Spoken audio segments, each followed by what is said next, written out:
Mga ka-Republic, 2 araw na lang ang hihintayin bago ang sagupaang Barangay Ginebra at Tok-Entex.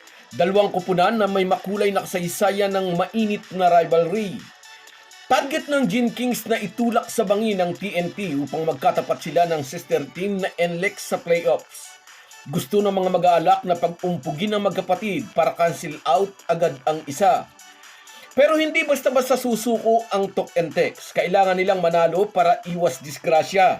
Makahanap na kaya ng paraan si Chot Reyes upang ma-translate sa panalo ang mga dambuhalang numero na pinuproduce ng kanilang higanting import na si Bolbol.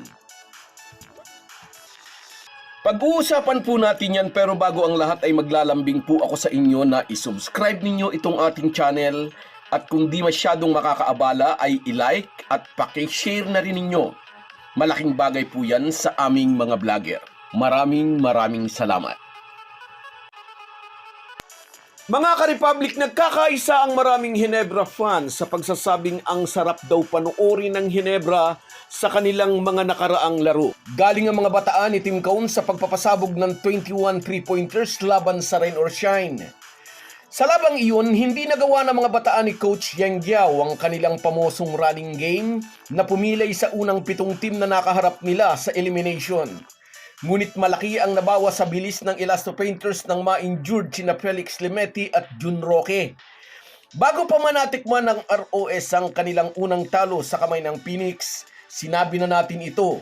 Kapag may na-injured sa core ng team, madadagdagan ng minuto ng ibang player at ang dagdag na minuto magbibigay ng karagdagang pagod sa player na naatasang maglaro ng mas matagal na minuto. Bunga nito, nababawasan ang efficiency ng isang player kapag nasobrahan sa pagod.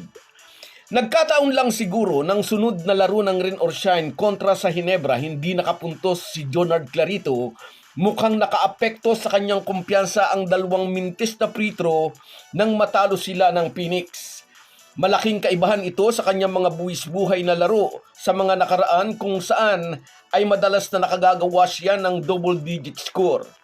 At sa kanilang huling laro na check ng Ginebra ang kanilang running game. Sa larong ito narinig ang sinabi ni Yang Giao na si Brownlee lang ang kalaban natin. Nakasakay ngayon ang Barangay Ginebra sa malaking panalong ito kontra ROS tungo sa pakikipagharap nila sa TNT sa linggo. Kahit secured na ang twice to beat advantage ng Gin Kings, ay gusto pa rin nilang idiin ang larong ito. Sa kabilang banda, umaasa ang mga fans ng Tok-Entex na makaka-bounce back ang kanilang team. Nasasayang kasi ang mga dambuhalang numero ni Bolbol na di nila ma-translate sa panalo kapag malalakas na team ang kanilang kalaban. Sa mga team na karaniwang nasa Boracay na bago pa ang playoffs, kahit 30 points or 40 points pa ang production ni Bolbol, ay hirap na hirap pa silang manalo. Sa kanilang huling laro ay tinambakan nga sila ng Magnolia. Sa larong ito na nag-alahok-hogan si Bolbol, winakwak nito ang suot na jersey. Nasagap natin sa mga kapwa vlogger na kasama nating nanood ng laban, ginawa daw iyon ni Bolbol out of frustration. Hindi sa kanyang laro kundi sa performance ng kanyang mga kakampi. Parang nararamdaman daw kasi ng former NBA player na pinababayaan siya ng mga locals. Iniaasa lahat sa kanya. Kaya nang wasakin niya ang kanyang jersey, tila may gustong ipaabot na mensahe sa mga local players ang import. Magtrabaho naman kayo. Kung magagawa ni Chot Reyes na magtrabaho naman o mapagtrabaho ang kanyang mga locals, tulad sa nakaraang Philippine Cup kung saan ay pinahirapan nila sa finals ang SMB, hindi lang ang dating bangis ang maibabalik ng koponan. Siguradong babalik din ang ngiti sa labi ni Boss Manny B. Pangilinan na nagpapaluwal ng $1 milyong buwan-buwan para sa sweldo ng kanilang import. At ito ang isang dapat ikabahala ng Barangay Ginebra. Ano mga oras ay pwedeng bumalik ang perimeter shooting ni Calvin Oftana, RR Pugoy at Jason Castro, mga veteranong subok na sa playoffs? Nang mag-alburuto si TNT coach Chot Reyes at mabilis na nag-walkout matapos kunin sa dugout ang kanyang personal na gamit, marahil ay iyon din ang mensaheng gusto niyang iwan sa kanyang mga players. Magtrabaho naman kayo. Nakita kasi niya parang si Bolbol lang ang lumalaban. Liban kay Calvin Oftana, petiks-petiks na lang yung ibang locals. At sa linggo, kapag nagpetiks-petiks ulit ang mga bataan ni Chot Reyes laban sa Ginebra, siguradong may kalalagyan sila. Samantala, may chance pa rin ang Magnolia para masungkit ang number 4 spot sa team standings. Aasa ang tropa ni Coach L.A. Tenorio na matalo ang Meralco sa Terra Firma mamaya upang magkaroon ng pagkakataon ng hot shots. Kung sakali magiging knockout game para sa number 4 spot ang nakatakdang sagupaan ng Bolts at hot shots sa linggo.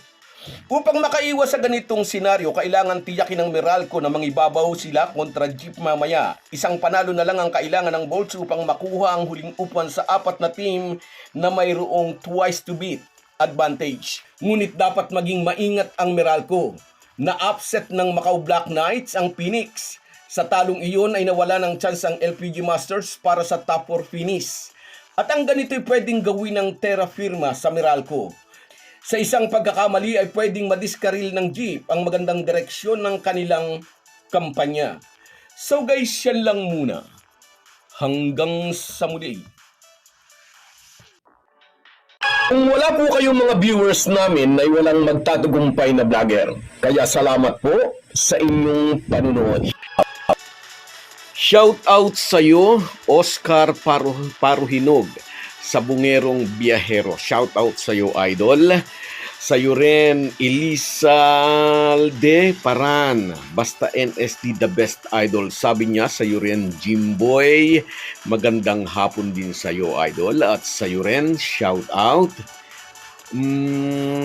Arago Mercy. Ikaw ba ang sweetheart ni Kabady? Sa iyo rin, shout out. Barako Mandirigma.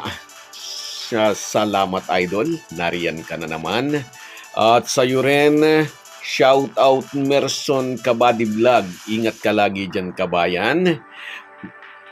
Salamat sa laging panonood. At sa iyo rin, Rubin Dulur. Baka raw magpatalo yan. Tingnan natin.